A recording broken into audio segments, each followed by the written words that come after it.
Alright, I'm going to be reading another tale from Stephen King's Bazaar of Bad Dreams, a short one called Tommy.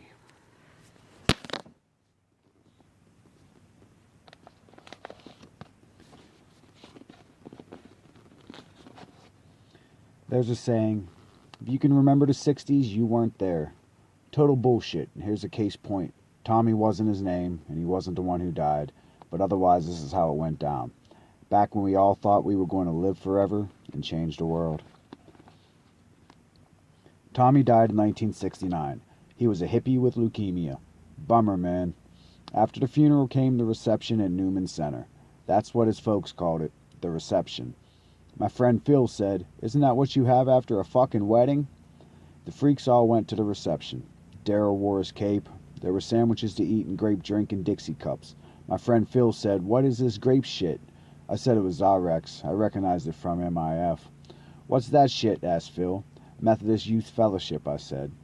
"I went for 10 years and once did a flannel board of Noah and the Ark." "Fuck your Ark," said Phil. "And fuck the animals who rode in on it." Phil, a young man with strong opinions. After the reception, Tommy's parents went home. I imagine they cried and cried. The freaks went to 110 North Main. We cranked up the stereo. I found some Grateful Dead records. I hate the Grateful Dead. Of Jerry Garcia I used to say, "I'll be grateful when he's dead." Turned out I wasn't. Oh well, Tommy liked them. Also, dear God, Kenny Rogers. We smoked dope and zigzag papers. We smoked Winstons and Pall Malls. We drank beer and ate scrambled eggs. We rapped about Tommy. It was nice. And when the Wide-Stein-Klein showed up, all 8 of them, we let them in, because Tommy was gay and sometimes wore Daryl's cape. We all agreed his folks had done him righteous. Tommy wrote down what he wanted, and they gave him most of it. He was dressed in his best as he laid in his narrow apartment. He wore his bell-bottom blue jeans and his favorite tie-dye shirt. Melissa, big girl freak, made that shirt. I don't know what happened to her. She was there one day, then gone down that lost highway. I associated her with melting snow.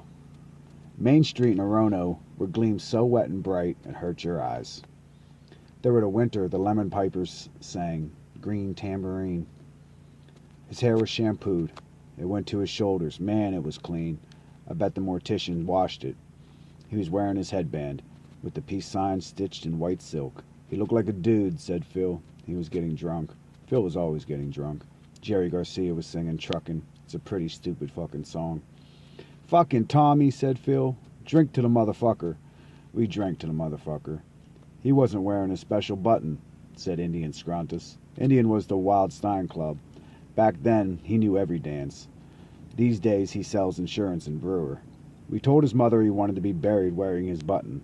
That is so bogus. I said his mom moved it under his vest. I looked. It was a leather vest with silver buttons. Tommy bought it at the free fair.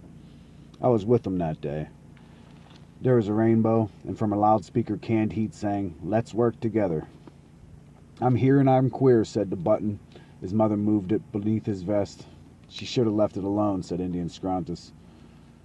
Tommy was proud. He was very proud queer. Indian Scrontus was crying. Now he sells whole life policies and has 3 daughters. Turned out not to be so gay after all, but selling insurance isn't very queer, in my opinion. "She was his mother," I said, "and I kissed his scrapes when he was young. What does that have to do with it?" asked Indian Scrontus. "Fucking Tommy," said Phil and raised his beer high. "Let's toast the motherfucker." We toasted the motherfucker.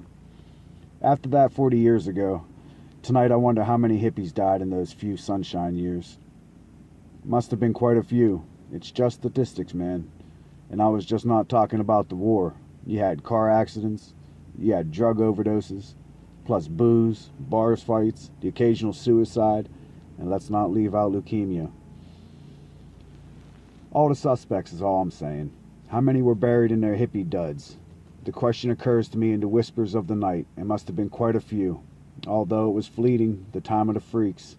Their free fare is now underground where there's still their bell-bottoms and their headbands and their mold is full of sleeves on their psychedelic shirts.